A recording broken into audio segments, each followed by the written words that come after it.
month of March, the month, sorry, for celebrating the ladies and ladies, and Kratos Rugby, it is to celebrate the ladies that they get a time to play the game.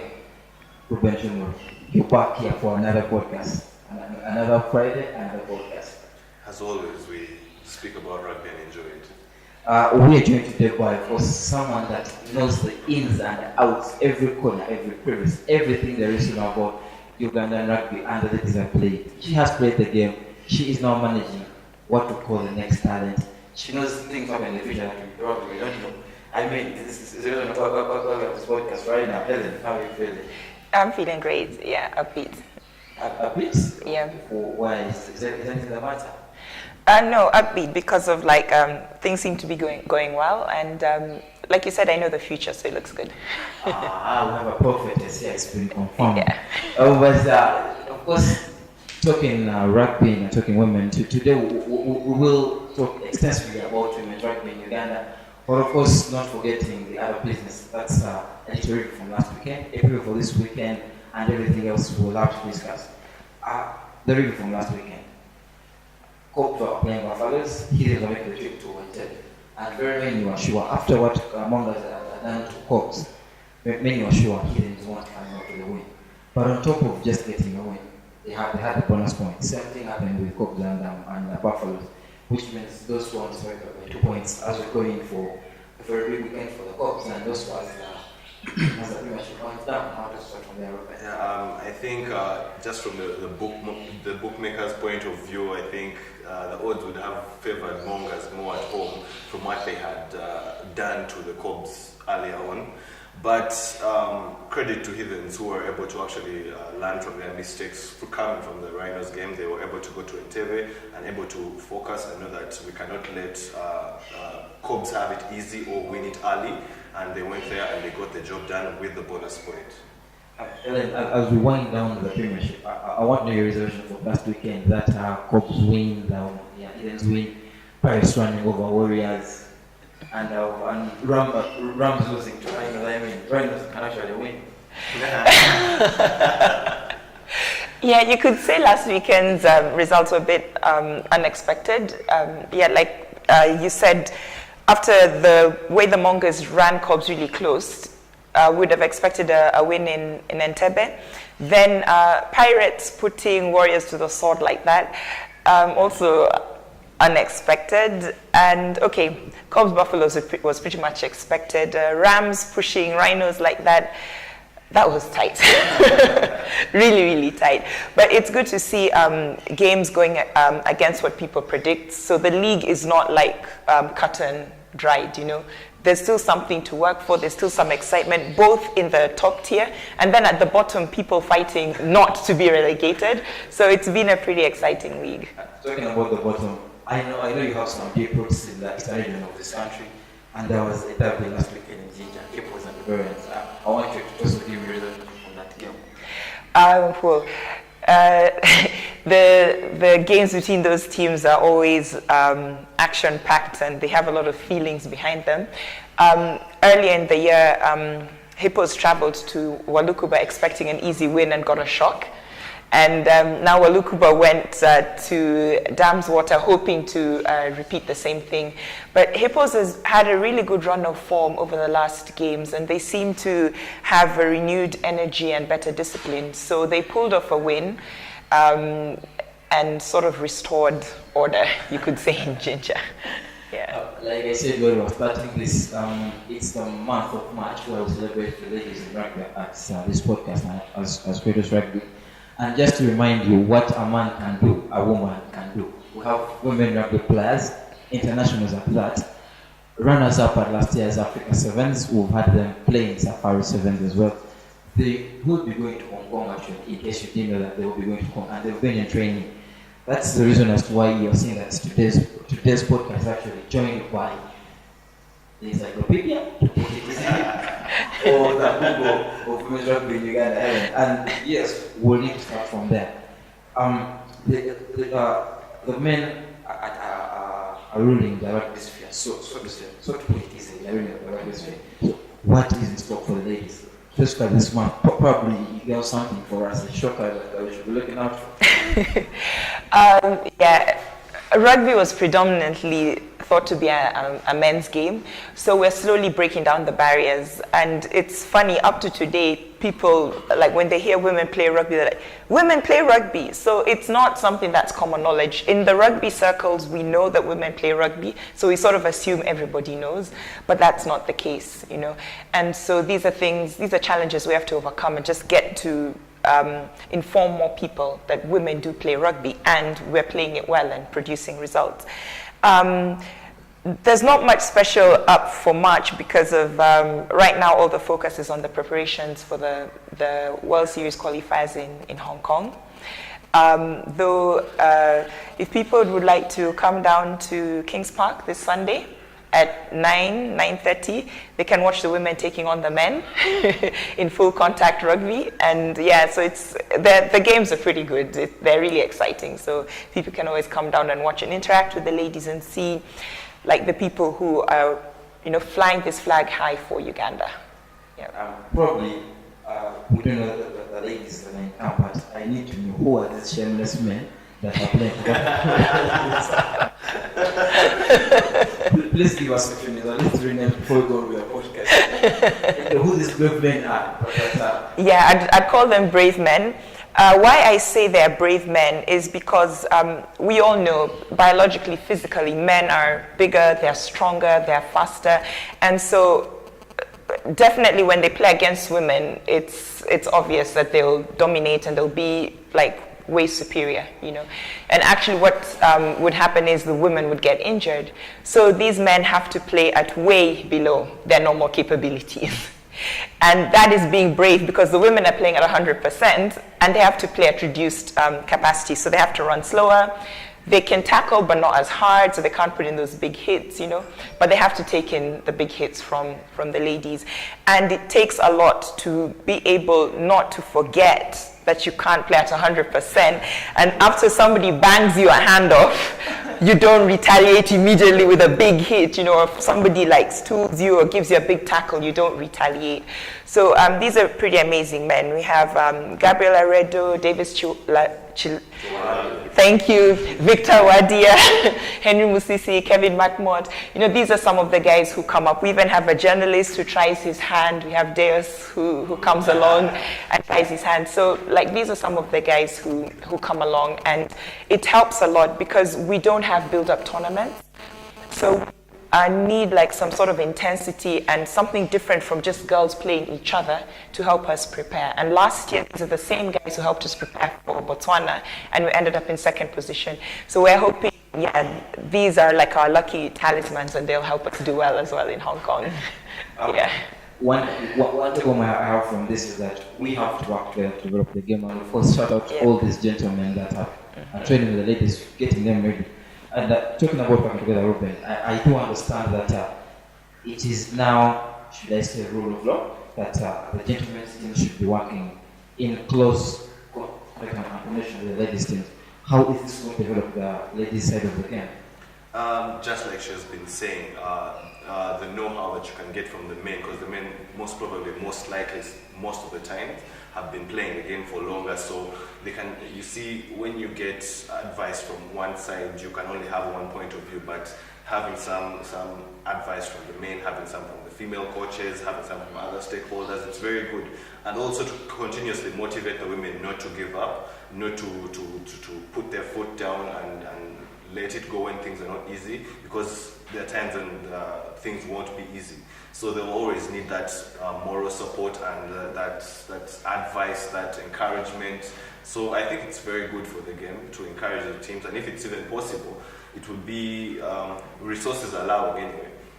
Most clubs, in fact all clubs, all senior clubs should be having at least a female wing, to actually increase the number of teams, increase the player base for women as well, which will increase the competition, that will give her more players in the national team.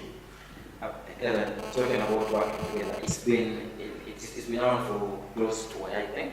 Working together, that's the main sides, helping the ladies' sides. Do we have any progress to show for this?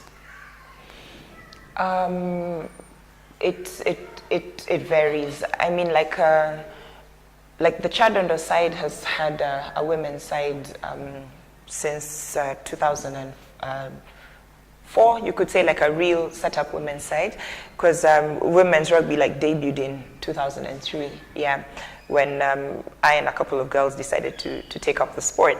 And so they've been involved in women's rugby for a while. Legends got involved in around 2006, then Entebbe about 2012, then Ginger 2014. Then you have like other regions like Mbale, Lira, Kitgum. So different regions are picking up and different clubs are picking up as well. But the hugest challenge is finding the resources to support both a men's club and a women's club as well. I think that is the biggest issue. It's just down to the resources. Players are available, they're there. You know, there are women all over the country who want to play. But many clubs are hesitant to take up the challenge of starting up a women's club because they just don't have the finances. They're already struggling with the men, so they don't want to add another burden to it. Yeah, and especially some teams don't even have a second men's side, so you know it becomes difficult. Yeah. I do understand that there are some women's teams that are standalone teams that were started actually without the involvement of the men's side, right? Yes. Yeah, that has happened. And of course, there are some such situations we all find ourselves in, and it's what happens this year is the year of elections. There was a post somewhere that ladies teams aren't allowed to vote. I mean, if we're trying to break boundaries and break borders for women's rugby, I think this is one of the areas in which ladies are supposed to be participating. They're voting for their leaders and leaders in the game, right? Yeah, I mean, this is a throwback to way back. It was in 2005, when we were able to convince the Uganda Rugby Union that women's rugby was here to stay and it needed to be taken seriously. And in that case, they did not want clubs to affiliate directly. So they were like, okay, you can form an association which then affiliates the rugby union, and then that association, which is the Uganda Women's Rugby Association, would govern like women's rugby in the country, and then they would be allowed to vote. But believe me, back in the day, it wasn't easy. There had to be a vote within the Uganda Rugby Union ExCom, and I think the vote was won narrowly by 1 or 2 votes to allow the Uganda Women's Rugby Association to affiliate to the union and to have a vote, you know. So that's how it was. And then the clubs were so few at that point in time. You know, it's now things have moved forward.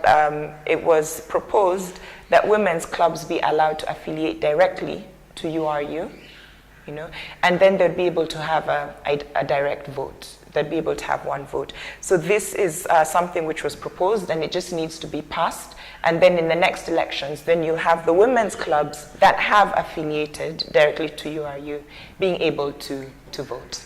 I'm sure you have observations about the issue of women's clubs not voting. I want you to take what for Helen. Well, she has said most about what women have to do with the voting bit, but when I was actually looking at that same post, I think you had a glance at, one thing I saw is, maybe I'm not really knowledgeable about that, but I wanted to know why there's so many inconsistencies in the voting rights or the voting powers. You find some teams have 3 votes, other teams have 2 votes, and then you find that university sides have absolutely no votes, and yet we thought this was the bridge between high school rugby and the club rugby. So maybe we need to get educated more by the union why such is such and why some teams have more power than others, yet you find they're playing in the same league. So I feel like if we are all stakeholders in the same game, we all wake up and we train and we all go on the weekend and we play, regardless of whether you're male or female, we should have equal votes. I think that's what it should be, because in our own ways we're all developing the game. So I'm not a big fan of seeing that some clubs have more power than others, and by what criteria, God knows what. I feel like it should all be equal. I love the fact that the last word you used was equal.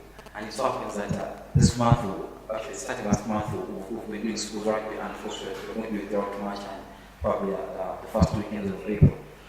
Which brings me to my next concern about the ladies participating in school rugby.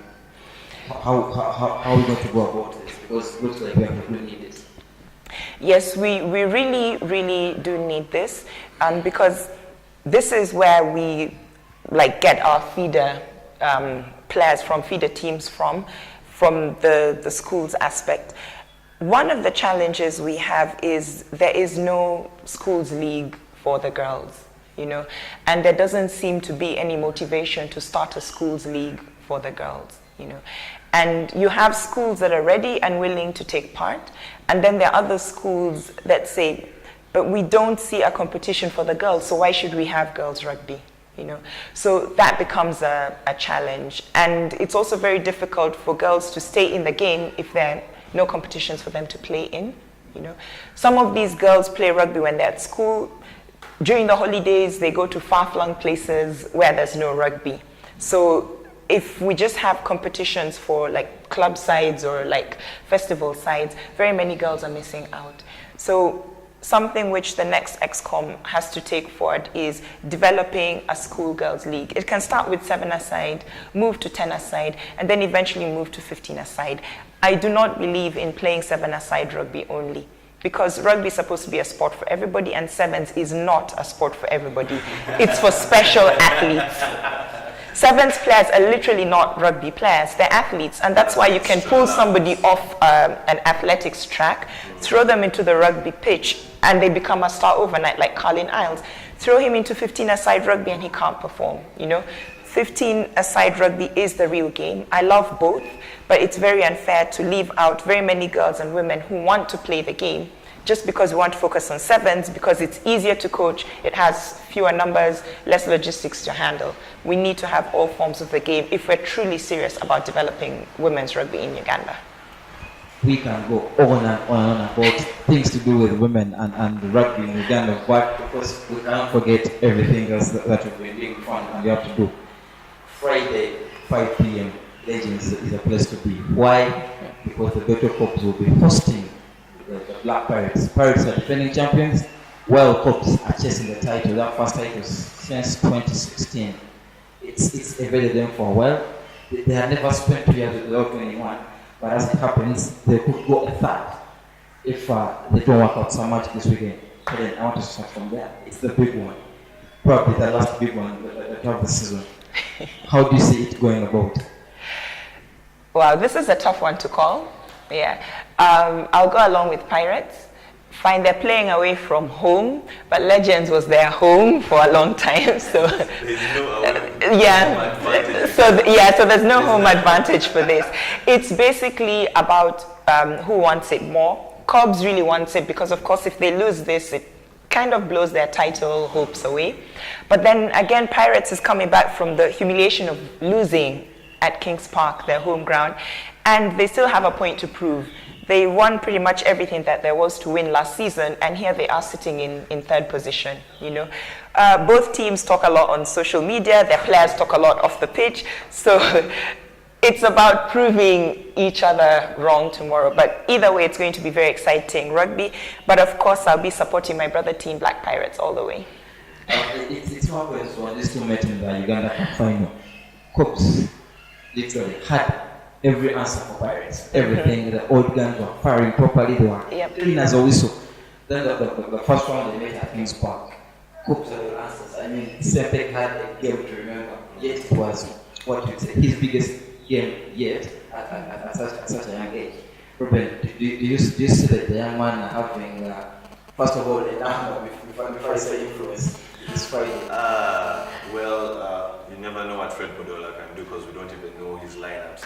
But the thing is, the stakes of this game, I don't think any coach would want to gamble by starting. He might be on the bench, but you don't want to gamble with a young man like that, put him under the fire. Because remember, this time, there's so much at stake. Pirates wants to prove a point. They have lost twice to the Cubs this season. They want to revenge for, of course, denting their record at Kings Park, which is supposed to be a fortress. And there's no pressure absolutely on Pirates at this moment. They are only playing to impress national selectors and to get the win for themselves, because whether they lose or win, it does not directly impact on their position or anything, which puts a lot more pressure on Cubs. Cubs, Pirates is going to be actually playing so freely and at whatever will they wish they want to play. Cubs has to be cautious, but at the same time, they have to keep it in mind that they need to get a win and a bonus point, because they know that Heathens is going to, is it Walukuba? Barbarians. Yeah. Where I'm sure the Heathens are going to really maximize that. So there a lot of pressure is going to be on Cobs. This is going to make it a tight game. And another thing that I want to tell you, just like we were speaking about how Legends is not a home ground or that there's no home advantage.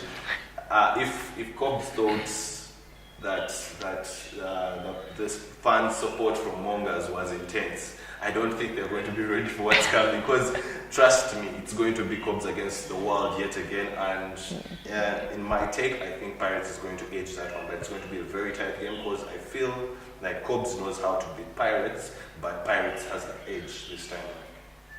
Actually, want us to put some respect on Cobs because they pull out Hiddens, and by the time Hiddens try to remember that actually we have a game to play. Cobs was so far ahead. Then the Mongas game we were speaking about, of course it was going either way, but I mean the championship mentality showed. I wonder what you do cutting out Cobs on this one. No, I'm not cutting them out. I said I'm going to support my brother team, which is Pirates, so I'm definitely going to support them. But the thing is, like I said, at the end of the day, it depends who wants it more and who has more composure, you know. Pirates is an exciting team, but they have young players who tend to have brain explosions at certain important parts in the game, you know, and so that can count against them, you know. But the thing is, this is a unit that has been playing together for the last couple of years. This is a team that they've grown literally from scratch, you know. There's a time Pirates was facing relegation, so they've been through a lot together, you know. Cobs, on the other hand, has a mixture of old and new players, like bought from other clubs. But the thing is, the old players know how to hold the game. You know, they know how to bring sanity, calmness, and how to take the pressure off. You know, and that is, I think, the most important part of the Cobs team. Their senior players stepping in, cooling things down, and you know, making sure that they can hold out in those like last 20 minutes of the game. And that's what's important, you know. Pirates just don't have that maturity. But if Pirates can build up a big lead in the early minutes of the game and just play on that mentality and hold it till the end without giving away penalties or just letting Cobs back into the game, they can take it, you know. But I can't write off Cobs. It's definitely going to be a very hot game. But I'm still supporting Pirates. You can never write off Cobs because honestly, they have shown thus far. We're remaining with 2 or 3 games to go, and they have shown their consistency. They have scored tons of points. They have gotten bonus points. They've gotten victories where we don't even expect them to get victories. So credit to them for that. But I just feel like for Pirates to win, first of all, they have to really come out of the blocks early, because they cannot allow Cobs to settle. Once Cobs settles, they're going to get everything right. So they have to put as many points as possible within the first 30 minutes so that they can force Cobs into the catch-up. Once they force Cobs into the catch-up, then that's where the Cobs will get out of their element. But if it remains a game of studying each other for the first 20 to 30 minutes, then Cobs will have the advantage. Yeah. Give me your 2 battles that we should look out for in this game. Obviously, the pivot role, fly half. I think James Jongat and Ivan Magome is going to be very interesting to see who's going to manage the game better, who's going to distribute better, the kicking game and everything. And then the second one is going to be, of course, in the set piece, because the set piece is going to dictate whichever team has the advantage, the better platform. Remember, Pirates, they will need their forwards to actually step up so that they can get the go forward, so that their exciting backs can play. Without, if they are dominated in the scrum, then it's going to be totally hard for them to play. For the Cobs, when you look at their setup, they know how to win, whether they are playing expansive, whether they are playing dirty, and through the scrum, the forwards, and they will have to make sure that those are the avenues they go through, because sometimes the expansive game doesn't work, so they really have to use that as an alternative, where they can win at the scrum, they can win at the line out, so they can maul and get those points, just as they did against Mongas when things weren't going right. Your 2 battles that you can't wait to see. I won't give individual positions, but basically I'm looking at the halfback combinations. I think the 9-10 combinations that are firing best will carry the game. And then, but for me, the most important combination will be the tight 5, sort of coming back on what he said. the tight five that is performing best at the scrums will provide an excellent platform for the back line to perform on. Are you winning your set pieces, your line outs and all that? And then when it comes to the open play, how are you performing there? So I think for me, those will be the two areas that will be key. All right, that is the biggest game of the weekend, arguably, but of course we have so much more rugby happening. As on Saturday, the Rhinos will be hosting Mongols and Legends. Time is 4:30 p.m. You can make your way to Legends and watch that game on Saturday if you have the time. Or you can go for the double header at Chadondo as Buffaloes welcome the Warriors.